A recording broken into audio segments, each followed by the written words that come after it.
Bad. How are you, sir?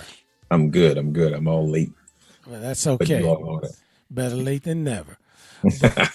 but but what I was saying to Ambezi is that when you look at some of the athletes who have gotten to school and they haven't been as successful as maybe a Michael Jordan or one of our Heisman Trophy candidates, like I don't know, who's some of our good Heisman people there, MBZ.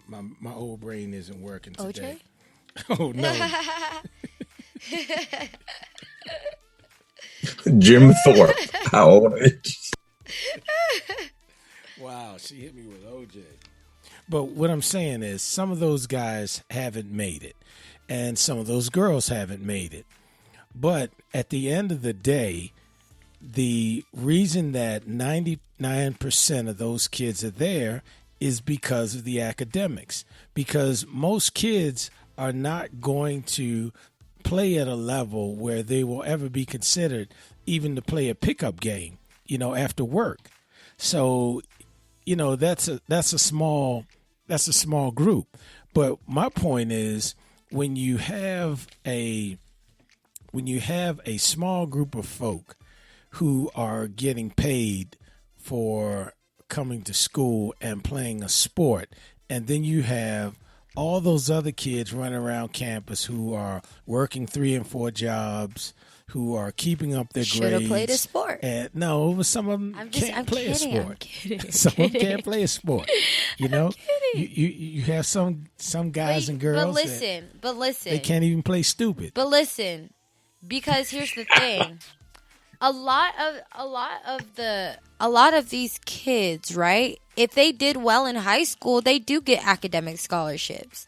Now, they might not come with a stipend, but they still get academic scholarships. And then if they go to local schools, there's discounts for that. If they, it's just like you can't if you want to argue about the other kids, then you can't really argue about anything in America because nothing is that fair. Nobody's on an even playing field like that. Like, that's just the reality of things. The athletes bring in the money, so they're going to get treated differently. That's just what it is. Now, academically, it really depends on the school because there are some schools with big debate team programs. There are schools with big academic programs where that is their priority. But right now, we are talking about sports. Well, Gina had another response to your statement, MBZ, and she says, I agree they should be paid. But the athletes know they aren't getting paid when they sign up. Correct. College used to be the pathway to the pros, not anymore. Correct. That's their choice. They should use the opportunity to get the education and the option to go pro. See, Bam! I also agree with that. Because, I say that all the time because sometimes you get those athletes that are good enough to play on the collegiate level, but you look at them play and you're like, okay, this guy's not going to make it to the pros. I hope he's in his books, But I also agree with that. I think it's almost crazy because, I agree with that completely, but I also look at, your Zion Williamson. It's Williamson, right? Zion? Yes, Williamson? Zion in New Orleans. Yeah. I look at kids like him, he was just a wonder kid at Duke. And, I look at athletes like that, and it's like, what if...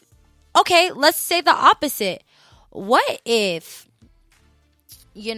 there was a kid who was the best football player or best basketball player at their school, but they decided they didn't want to go pro. They decided they're going to go ahead and get that degree and they're going to do something else. Why shouldn't they have the opportunity to get that money so by the time they earn that degree, they have the money and the degree to go do stuff? You see what I'm saying? There are so many better things that could be done with these kids if they had that money. They could, you see this big gap of students who graduate college and they have no money and they have no good job offers and stuff like that. And you see that especially with athletes who don't make it to pro. They come out, they don't know what to do. They have their degree, but they don't have hardly any skills because they spent all their time playing. It's like if they had a little bit of money saved up from when they were playing in college, things would have been a lot different. They would have been a little bit more comfortable. They could have been making investments and learning about how to manage their money in college. So by the time they go pro or by the time they graduate, they can at least invest in something. I mean, I just think that it's way more of an advantage than it would ever be a disadvantage. Like there's no way you can convince me that these kids should not be paid. There's no way. It doesn't make any sense. Then, Bad, your thoughts? All the money that they are making, the schools and everywhere else and everything else, I think it needs to be looked at, and maybe more than looked at, because you're right. They don't have what happens to them when the playing days are over. That's all their life. That's been their plan A. Pretty much. And then it's like, now what? You're just every athlete is just a split second away from disaster. So on the one hand, it sounds good to say you need to stay in there and get that degree so that you have something to fall back on.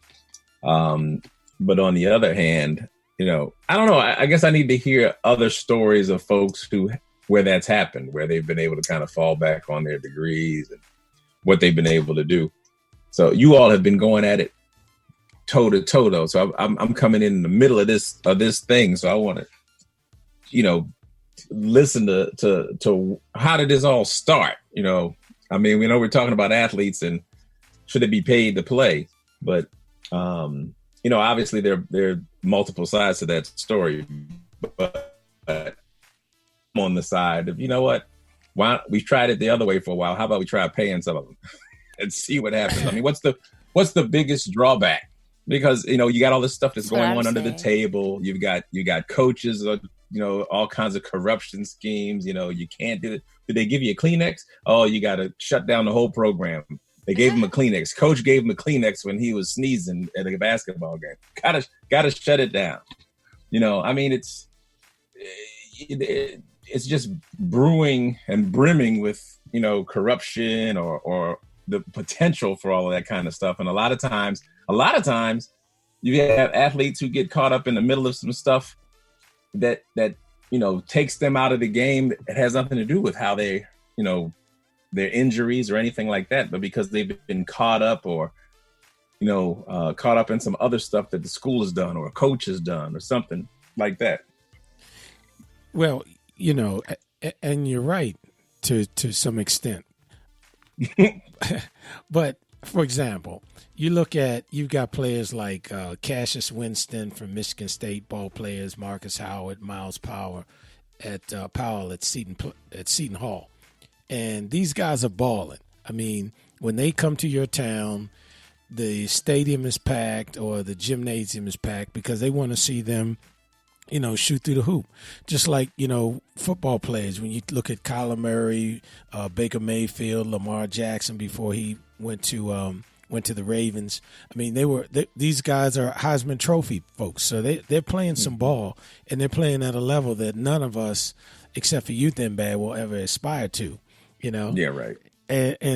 But my point is that although they are phenoms, you look at Zion, who can jump right out of the building, that's still not the rule. Those guys and girls are the exception. Your Christy Tollivers, the girls that really accelerated in basketball and volleyball and other things.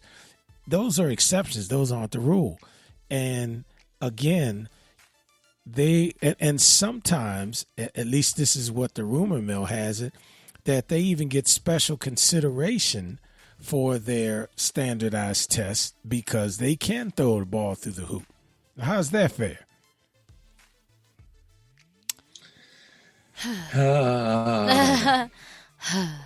Well, you know, well, I don't know. Well, I don't know. Can you repeat the question? My question is. Yeah. Okay. Just to the question part. The question part. My question is. Can I get a word of origin? No, I'm just kidding. One vowel, please. That's Can right. I get a vowel? Yeah, the vowel, yeah. No, the question is, how is that fair to the other? Let's just say you have 10,000 students on this campus at Wendell Phillips University, and out of the 10,000, you have a squad of 15 ballers, 10 of which who are superstars. They're getting paid, and the other, 9,900 and what is that? 15 students aren't getting anything except a hard time. Now and then you have that cadre of students who have, worked through a variety of conditions, whether it's homelessness or single parent situations, or I was a former childhood burglar, or whatever the situation is that they got them there. But they're working through their situations. They're working hard, getting good grades, and they're struggling to get aid and all these other types of stuff. And then you're going to pay these other jokers. I don't think the colleges should pay them. I think that's where you're confusing. I think that's where you're getting confused. I don't think that the colleges should pay them other than their stipends. I just think that if they get endorsement deals, they should be getting paid for those endorsements. So it doesn't mean that the university is shelling out money, but that's just like if you had somebody in your university's theater program that got a lead role in an acting film, they're not supposed to get money for the film that they acted in just because they're in college? Like, that's not fair. So that's what I'm saying. I'm saying if you want these people to be the face of Nike like the big boys, they should be getting paid like the big boys. That's not cool. Like, it's different. I think there should be like a basic, which they already have. Their tuition is paid for. They get their stipend. But yeah, I think that if they get endorsement deals, they should be able to get paid for them. That's not that in any business, in any other business, that would not be right. You cannot use somebody's likeness and not pay them for it. Like, that's not right. Well, Gina says that will them getting paid ensure prosperity, or will giving young players money turn them into reckless fools? Well, and she also says, who will teach them how to handle their money? And we're going to stop right on there. And when we get back from the break, we're going to talk about who will help them to handle their money, and will they become reckless fools? So stay right here. We'll be right back. Straight No Chaser Talk Radio. Other shows water down the issues. We only serve the hard stuff. Today in school, I learned a lot. In chemistry, I learned that no one likes me. In English, I learned that I'm disgusting. And in physics, I learned that I'm a loser. Today in school, I learned that I'm ugly and useless. And in gym, I learned that I'm pathetic and a joke. In history, I learned that I'm trash. Today in school, I learned that I have no friends. In English, I learned that I make people sick. And at lunch, I learned that I sit on my own because I smell. In chemistry, I learned that no one likes me. In biology, I learned that I'm fat and stupid. And in math, I learned that I'm trash. The only thing I didn't learn in school today? The only thing I didn't learn today. The only thing I didn't learn is why no one ever helps. Kids witness bullying every day. They want to help, but they don't know how. Teach them how to stop bullying and be more than a bystander at stopbullying.gov. A message from the Ad Council. The path to happiness is not the easy one, but taking drugs will not make it easier. Many people got lost and end up losing their life to drugs. If you or anyone that you know is within that path, don't be afraid to seek for help. Visit www.adk.gov.my for information related to drug abuse. So, know your path. This message is brought to you by the National Anti-Drugs Agency. In our world, in our country, and in our cities, on our streets.